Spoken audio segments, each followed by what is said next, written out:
In the early 18th century, the Persian Empire stood as one of the great powers of the Islamic world. Its capital, Isfahan, was one of the most magnificent cities on earth. Travelers described it as a city of shining mosques, grand bridges, and endless bazaars. But beneath its beauty, the empire was beginning to weaken. Corruption spread through the government. The military was disorganized, and the ruler, Shah Sultan Husayn, struggled to control his empire. Far to the east, in the rugged mountains of Kandahar, a new power was rising. A young Afghan warrior named Mahmud Hotak would soon march west with a small army and bring one of the most powerful empires of the time to its knees. This is the story of the Afghan conquest of Persia. The story begins with Mahmud's father, Mirwais Hotak. At the start of the 1700s, Kandahar was ruled by Persian Safavid governors. Many Afghan tribes were unhappy with Safavid rule.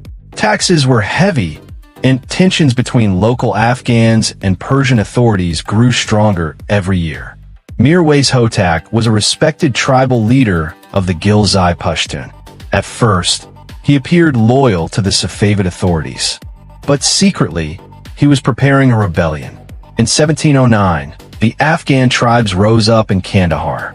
The Safavid governor was killed, and Persian rule collapsed. For the first time in years, Kandahar became independent.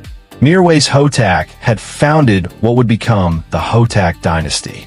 After Mirwais died in 1715, leadership eventually passed to his ambitious son, Mahmud Hotak. Unlike his father, Mahmud had a much bigger vision. He wanted more than independence.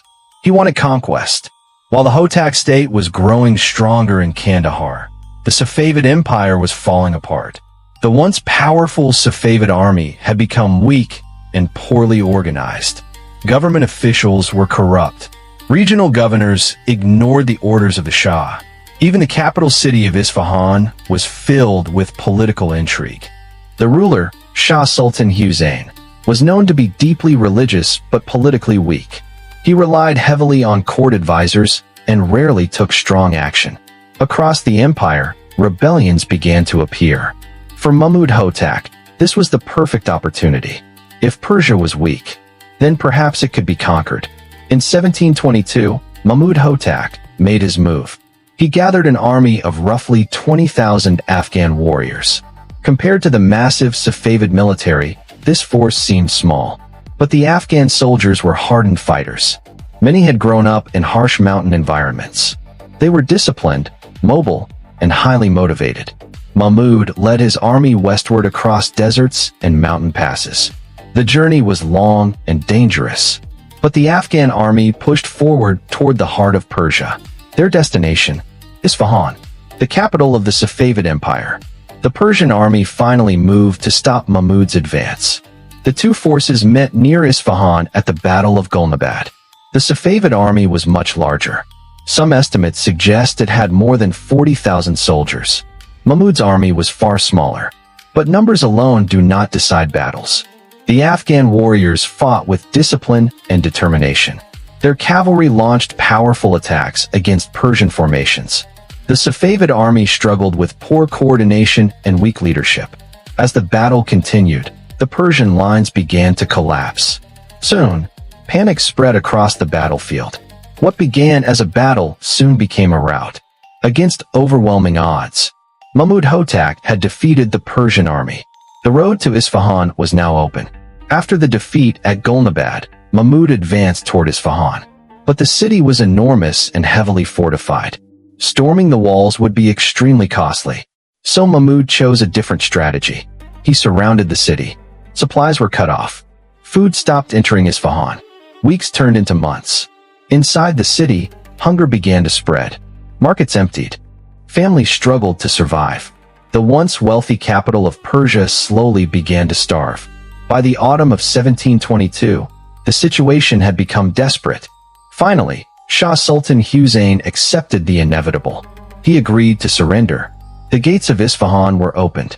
Mahmud Hotak entered the capital as the conqueror of Persia.